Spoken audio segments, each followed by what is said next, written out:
Thermometry and thermal expansion आज start करेंगे नया चैप्टर 15। कल मैं क्लास में पढ़ा था हिंदी मीडियम में, तो थोड़ा सा मैं बेसिक पढ़ाया था। आज उसी बेसिक को कंटिन्यू करते हैं। Thermometry and thermal expansion. Thermometry और थर्मल एक्सपेंशन होता क्या है? तो सबसे पहले थर्मोमेट्री वर्ड को एक्सप्लेन करते हैं। थर्मोमेट्री से हम क्या समझते हैं? तो थर्मोमेट्री दो वर्ड से मिलकर बना है। पहला है थर्मो और दूसरा क्या है? मैट्री, मतलब उष्मीय प्रसार इसको बोलते हैं। तो थर्मोमेट्री दो वर्ड से मिलकर बना है, थर्मो और मैट्री। थर्मो मतलब होता है हीट, हीट मतलब होता है उष्मा। थर्मो मतलब क्या होता है? हीट, हीट मतलब क्या होता है? उष्मा। और मैट्री मतलब होता है मेजरमेंट, मैट्री मतलब क्या होता है? मेजरमेंट, मेजरमेंट मतलब होता है मापन। क्या होता है? मापन। तो उष्मा का मापन करना, उष्मा का मापन करना, हीट का मेजरमेंट करना क्या कहलाता है? हमारा थर्मोमेट्री कहलाता है। ठीक है, तो कोई सा भी पदार्थ ले लेते हैं, कोई सा भी सब्सटेंस ले लेते हैं, उस सब्सटेंस में कितना उष्मा है, उस सब्सटेंस में कितना हीट है, उस हीट का मेजरमेंट करना, उस हीट का मापन करना क्या कहलाता है? हमारा थर्मोमेट्री। क्या कहलाता है? थर्मोमेट्री। तो थर्मोमेट्री को अपन तापनीति, हिंदी में क्या बोलते हैं? तापनीति। तो तापनीति दो वर्ड से मिलकर बनेगा, ताप और नीति। ताप मतलब उष्मा और नीति मतलब मापन। तो ताप का मापन करना या उष्मा का मापन करना क्या कहलाता है? थर्मोमेट्री कहलाता है। क्लियर है? डेफिनेशन लिख लोगे, the measurement of heat is called thermometry. क्या उष्मा का मापन करना क्या कहलाता है? तापनीति कहलाता है। क्लियर है यहाँ पर तक? कोई डाउट? नोट करना चाहो तो इसको छोटा सा तो नोट कर लो, बाद में डेफिनेशन राइट कर लेना। थर्मोमेट्री क्या होता है अगर कोई भी पूछता है, या अगर आपको बताना है तो थर्मोमेट्री क्या होगा? मेजरमेंट ऑफ हीट, ताप का मापन करना क्या कहलाता है? थर्मोमेट्री कहलाता है। या उष्मा का मापन करना क्या कहलाता है? थर्मोमेट्री।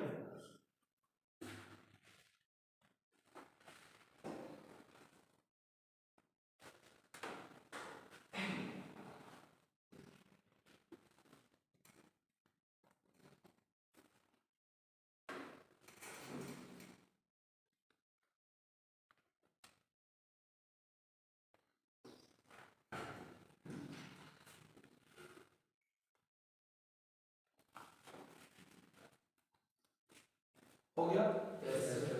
अब हीट को अगर हम लोग पढ़ना है तो सबसे पहले ये जानना जरूरी है कि हीट क्या होता है, उष्मा क्या होता है। हिंदी मीडियम वाले लोगों को कल मैं पढ़ाया हुआ था क्लास में, उष्मा क्या होता है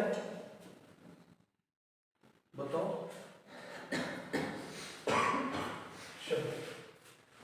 heat is a form of energy, heat is a form of energy. Hindi में यह एक ऊर्जा का रूप है। किसका रूप है? ऊर्जा का रूप है।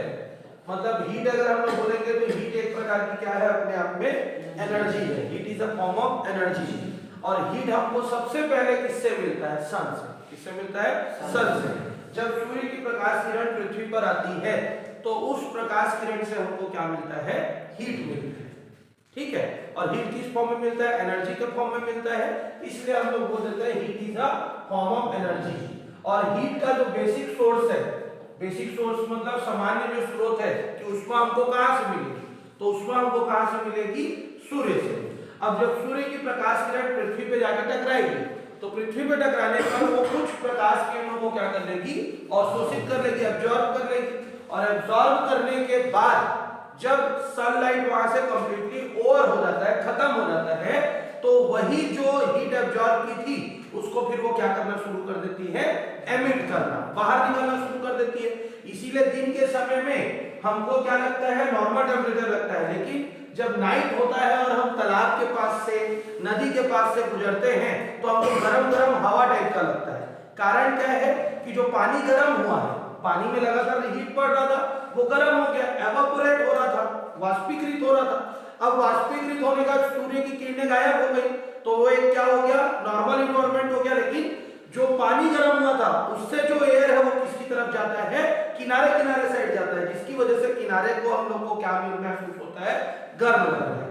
तो हमारा पानी सूर्य की प्रकाश किरण एब्जॉर्ब करेगा, धरती सूर्य की प्रकाश किरण एब्जॉर्ब करेगी, और जैसे ही सूर्य वहां से गायब हो जाता है, सनलाइट वहां से गायब हो जाता है तो वो प्रकाश किरण क्या हो जाती है, वापिस से एमिट होती है, फिर से बाहर निकलती है, उसको तापीय ऊर्जा बोलते हैं, भूतापीय ऊर्जा, जियोथर्मल एनर्जी। क्या बोला जाता है, जियोथर्मल एनर्जी। तो पहला सोर्स क्या है, सन, और जब सन एब्सेंट हो जाए तो दूसरा सोर्स क्या है, अर्थ। अर्थ अपने आप में, पृथ्वी अपने आप में ऊष्मा को क्या करती है, उत्सर्जित करती है, लेकिन कब, जब सनलाइट उस पे पड़ेगा, और वो सनलाइट को क्या करेगी, एब्जॉर्ब करेगी, और कुछ समय बाद जब सनलाइट क्या हो जाएगा, वहां से गायब हो जाएगा, तो वो उसको क्या करेगी, रिफ्लेक्ट करेगी, वापस भेज देगी।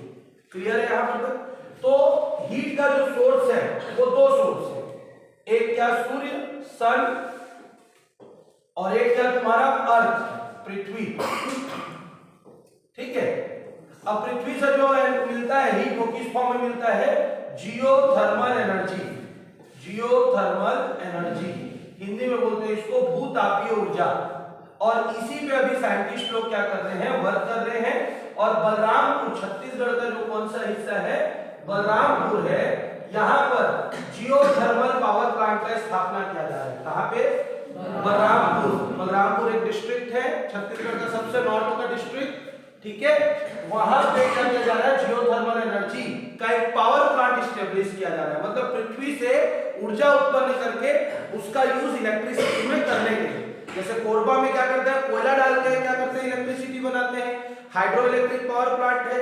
तो वैसे ही बलरामपुर में क्या किया गया है, वहां सनलाइट ज्यादा पड़ती है, पहाड़ी इलाका है, तो वहां पर से जियोथर्मल एनर्जी क्या किया जा रहा है, भूतापीय ऊर्जा उत्पन्न की जा रही है।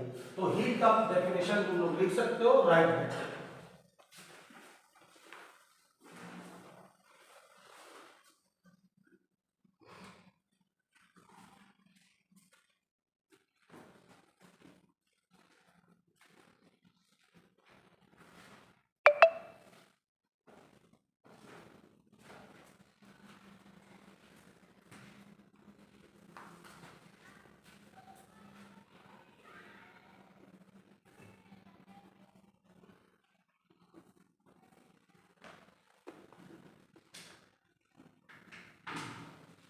डन? Yes sir. अब ये दो मुख्य स्रोत हैं, इसके अलावा हीट हम लोग कैसे निकाल सकते हैं, माचिस की तीली जलाकर, गैस जलाकर, लकड़ी जलाकर, कोयला जलाकर, ठीक है, छेना जो आता है केक, पाउडर केक जिसको बोलते हैं, उसको जलाकर, इससे भी हम लोग क्या कर सकते हैं, हीट प्रोड्यूस कर सकते हैं। किसी भी चीज को जलाने से, या दो पत्थर को रगड़ते हैं या हाथ को भी रगड़ेंगे तो हमारा क्या होगा, हीट प्रोड्यूस होता है। ठीक है, किसी भी चीज को रब करने से, तो वो सब दूसरे स्रोत हैं। लेकिन प्रारंभिक स्रोत, प्राइमरी जो सोर्स है, वो प्राइमरी सोर्स ये दो चीजें हैं। जब तक सन है तब तक सन, और सन जैसे ही क्या हो जाता है, 4-5 बजे के बाद गायब हो जाता है, मतलब सूर्यास्त हो जाता है, सनसेट हो जाता है, उसके बाद कौन हीट प्रोड्यूस करता है, अर्थ। क्लियर हो गया? आगे बढ़ जाते हैं। ये thermometric clear, heat clear. Heat को जनरली मैं कल भी बताया था, स्मॉल क्यू या फिर कैपिटल क्यू से डिनोट करते हैं। किससे डिनोट करते हैं, स्मॉल क्यू या फिर कैपिटल क्यू से। और इसका जो यूनिट होता है, क्या होता है, इसका जो यूनिट होता है वो यूनिट होता है जूल या फिर कैलोरी। क्या होता है, जूल या फिर कैलोरी। क्लियर? तो हीट को हम लोग किससे डिनोट करेंगे, स्मॉल क्यू या कैपिटल क्यू से डिनोट करेंगे, और उसका मापन किससे किया जाता है, जूल या फिर कैलोरी से किया जाता है। क्लियर? ठीक।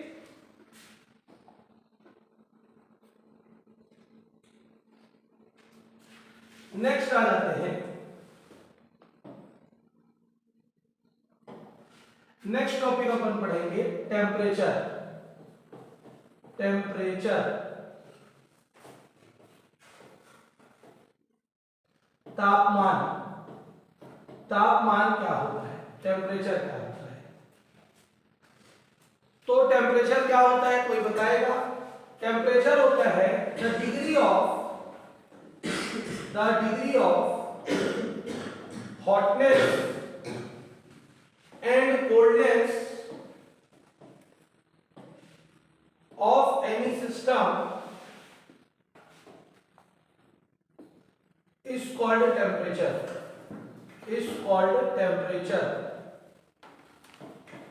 इसका मतलब क्या है, किसी भी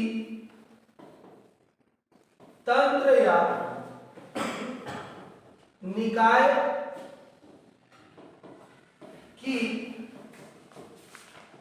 गर्मी या ठंडी को मापने के तरीके को या मापने के मान को तापमान कहते हैं। तापमान कहते हैं मतलब ताप को हम लोग क्या करते हैं, मापते हैं, उसको क्या बोलेंगे, तापमान कहते हैं। ये टेम्परेचर का डेफिनेशन है। मतलब अगर हम लोग को किसी भी वस्तु के ताप को मापना है, क्या करना है, हीट को मेजर करना है कि वो गर्म है कि ठंडा है, यदि उसे मापना है, मेजर करना है, तो जिस चीज से मेजर किया जाता है वो क्या कहलाता है, टेम्परेचर, तापमान कहलाता है। और तापमान को हम लोग किससे डिनोट करते हैं, कैपिटल टी साइन से। ठीक है, फिजिक्स में कहीं पर भी कैपिटल टी आता है, इसका मतलब क्या होता है, टेम्परेचर, तापमान। कैसे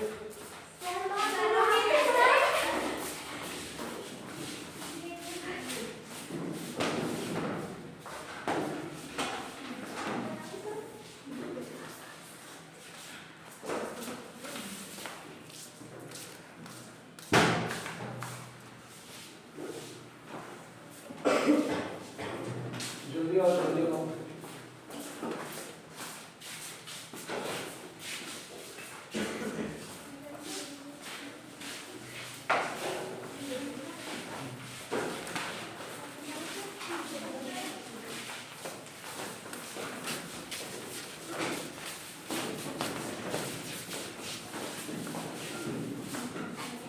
ओके ओके। तो टेम्परेचर को जब हम मेजर करते हैं, ठीक है, तो जनरली टेम्परेचर को मेजर करने के लिए 4 प्रकार के स्केल का उपयोग किया जाता है। कितने प्रकार के स्केल का उपयोग किया जाता है, 4 प्रकार के स्केल का उपयोग किया जाता है, जिसमें पहला स्केल होता है सेल्सियस स्केल। क्या होता है, सेल्सियस स्केल। दूसरा स्केल होता है फ़ारेनहाइट स्केल, फ़ारेनहाइट स्केल। तीसरा स्केल होता है केल्विन स्केल। क्या होता है, केल्विन स्केल। और चौथा स्केल होता है र्यूमर स्केल। क्या होता है, र्यूमर स्केल। ये 4 अलग अलग साइंटिस्ट के नाम पर, ठीक है, इस स्केल का खोज किया गया, सेल्सियस, फ़ारेनहाइट, केल्विन और र्यूमर। सेल्सियस को हम लोग सेंटीग्रेड भी बोलते हैं। क्या बोलते हैं, सेंटीग्रेड। सेल्सियस स्केल को किस नाम से जाना जाता है, सेंटीग्रेड स्केल के नाम से भी जाना जाता है।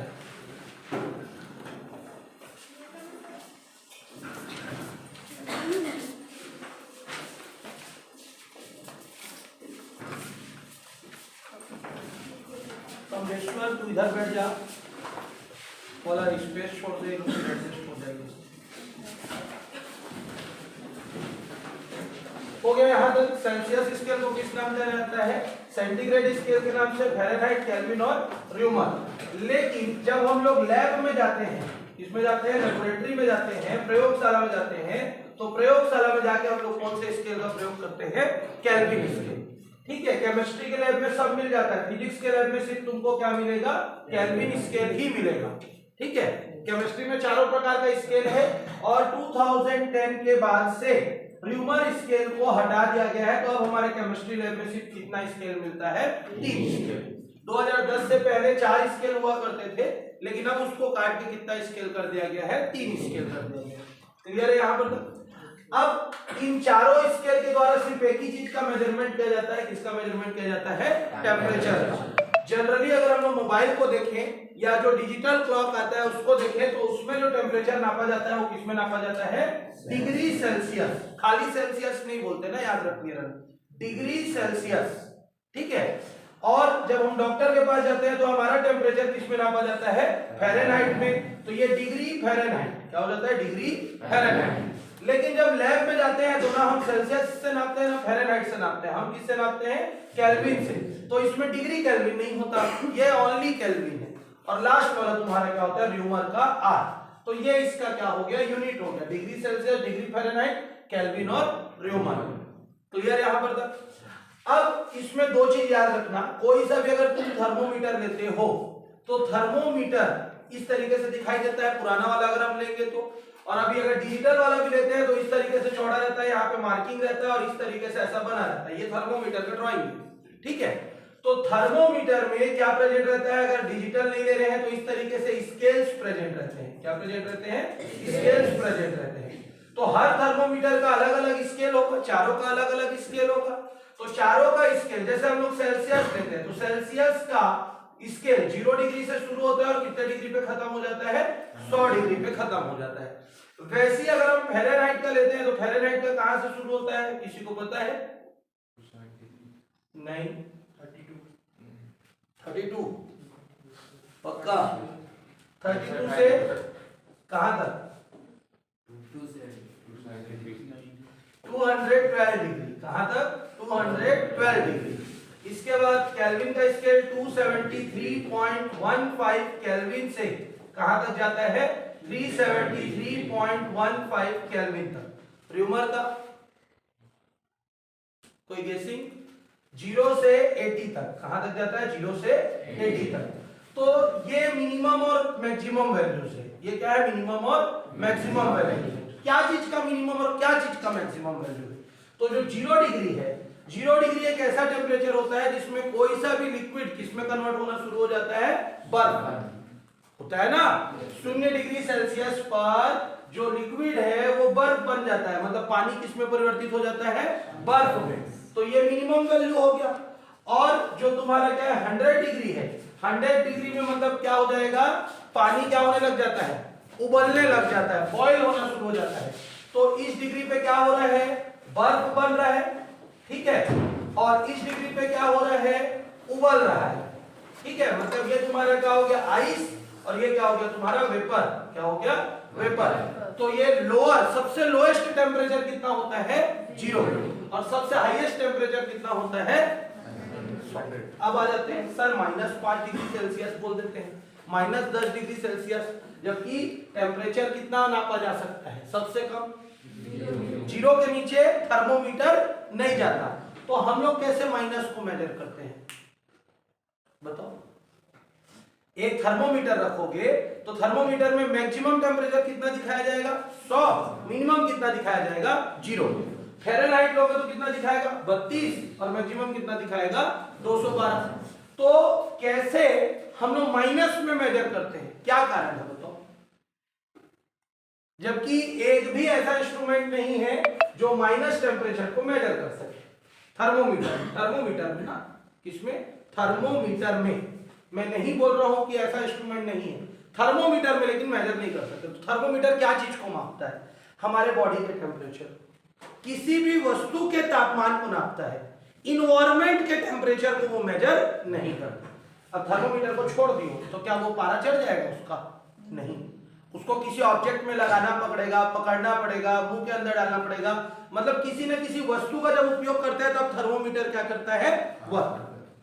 तब के लिए है ये, ठीक है। जैसे लैब पे भी जाओगे, बीकर लोगे, बीकर में थर्मोमीटर को डाल दोगे तो वो भी एक वस्तु हो गई, उसके अंदर पानी है, केमिकल है, उस केमिकल का वो टेम्परेचर बता रहा है। लेकिन अगर मान के चलो इन्वायरमेंट का टेम्परेचर नापना है, तब हम लोग किसका उपयोग नहीं करेंगे? थर्मोमीटर का उपयोग नहीं करेंगे। क्लियर है यहां पर तक? उसके लिए फिर हमको क्या करना पड़ता है? वेदर फोरकास्टिंग का उपयोग करना पड़ता है, सैटेलाइट का उपयोग करना पड़ता है, ठीक है। वहां से मेजर करते हैं तब वो माइनस में, प्लस में, या जो हमारा 100 डिग्री से ज्यादा टेम्परेचर है कई जगहों पे, जैसे डेजर्ट पे, कई ऐसे डेजर्ट है जहाँ पे रहना मुश्किल है, कई ऐसे आइलैंड्स है जहाँ पे बर्फ पूरा ढका हुआ है, वहां पे जाना मुश्किल है। अंटार्कटिका के कई रीजन्स ऐसे जहाँ पे हम नहीं जा सकते। तो उन स्थानों का जो मेजरमेंट होता है वो कौन करता है? सैटेलाइट करता है। वहां पे थर्मोमीटर पकड़ के बैठोगे तो कोई रिजल्ट नहीं आएगा। क्लियर है यहां पर तक? तो बेसिक चीज याद रखेंगे कि अगर हमको तापमान नापना है, टेम्परेचर मेजर करना है, तो कितने यूज करते हैं अपन? टेक्निक 4, सेल्सियस, फ़ारेनहाइट, केल्विन और र्यूमर। 2010 के बाद इसका उपयोग करना बंद कर दिया गया है। तो हमारे पास सिर्फ 3 टेक्निक है, सेल्सियस, फ़ारेनहाइट और केल्विन, जिसमें सेल्सियस का उपयोग हम लोग क्या करते हैं? टेम्परेचर नॉर्मल नापने के लिए करते हैं, घर में भी दिख जाएगा, मोबाइल में भी दिख जाएगा। फ़ारेनहाइट का उपयोग डॉक्टर लोग करते हैं, ठीक है, किसके रूप में? थर्मोमीटर के रूप में। केल्विन का उपयोग लेबोरेटरी में किया जाता है, प्रयोगशाला में किया जाता है, जिसका मिनिमम वैल्यू लिख दिया गया है। मिनिमम वैल्यू क्या होगा? 0, 32, 273.15 और 0। और मैक्सिमम क्या होगा? 100, 212, 373.15 और 80। तो ये जो वैल्यूज हैं इसको नोट करो, फिर इसके बारे में और डिटेल करेंगे। वैल्यूज को नोट करो।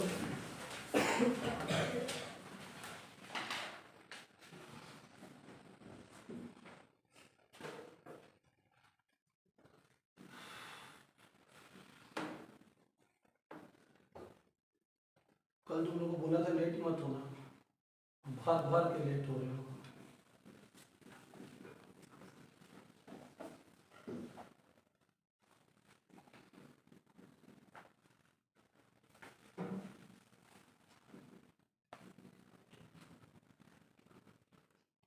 डन?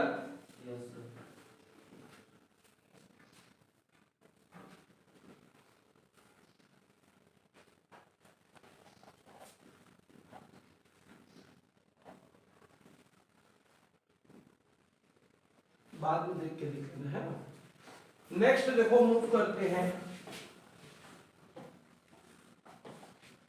अगर हम लोग सेल्सियस स्केल लेते हैं, क्या लेते हैं? Celsius scale, degree Celsius. तो इसका मिनिमम क्या लिखा मैंने? 0 डिग्री सेल्सियस, और मैक्सिमम क्या लिखा मैंने? 100 डिग्री सेल्सियस। ठीक है, तो किसी भी चीज का जो सबसे न्यूनतम पॉइंट रहता है, उस न्यूनतम पॉइंट को बोलते हैं LFP। क्या बोलते हैं? LFP, लोअर फिक्स्ड पॉइंट, न्यूनतम बिंदु, लोअर फिक्स्ड पॉइंट। और दूसरा आता है UFP। UFP मतलब क्या हो जाएगा? अधिकतम बिंदु, मतलब मैक्सिमम। इंग्लिश में क्या बोलेंगे? अपर फिक्स्ड पॉइंट। क्या बोलेंगे? अपर फिक्स्ड पॉइंट। मतलब कोई सा भी थर्मोमीटर में सबसे जो छोटा वैल्यू होता है वो क्या होता है? 0 डिग्री, और सबसे बड़ा वैल्यू क्या होता है? 100 डिग्री।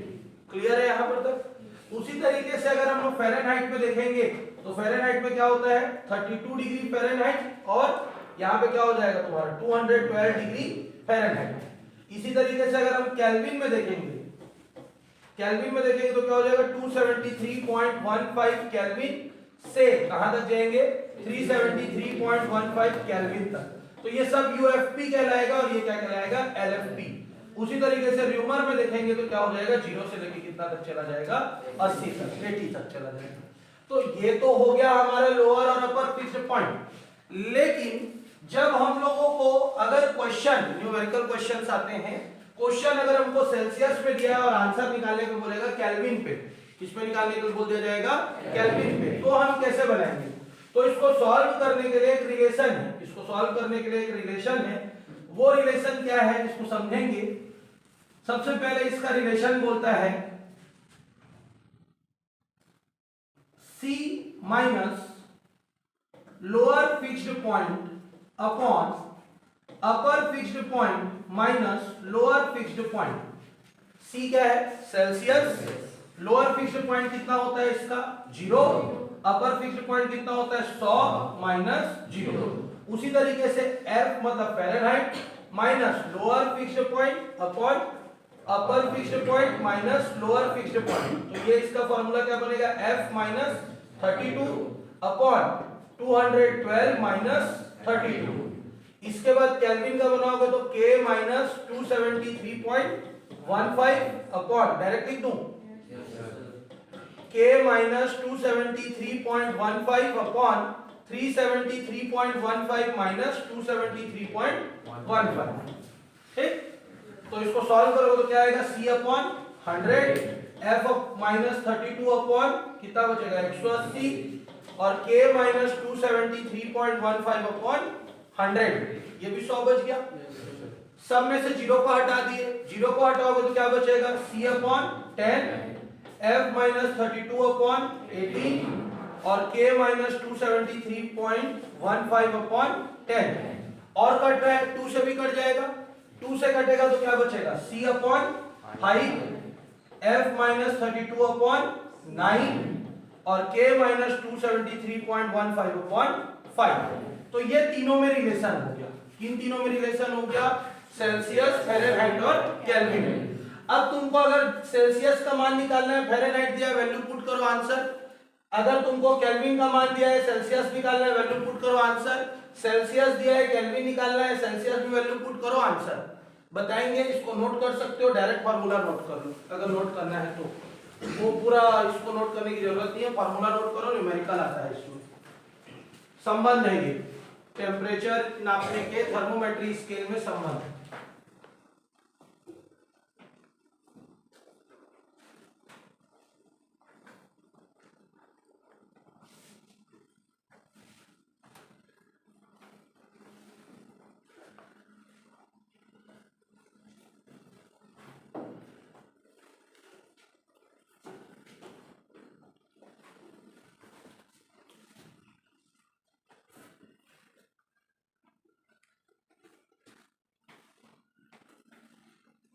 डन। अब देखो रिलेशन कैसे सॉल्व करेंगे। अगर क्वेश्चन में आ जाता है convert 30 degree Celsius into kelvin, इसमें कन्वर्ट करना है 30 डिग्री सेल्सियस को केल्विन में कन्वर्ट करना है, तो C बराबर कितना लिख लेंगे हम लोग 30 डिग्री सेल्सियस।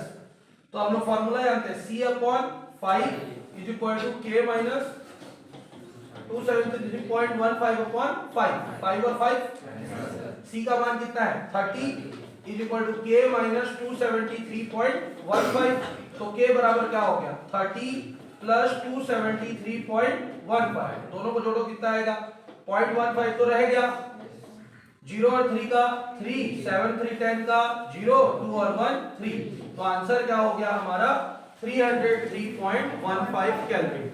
क्लियर है?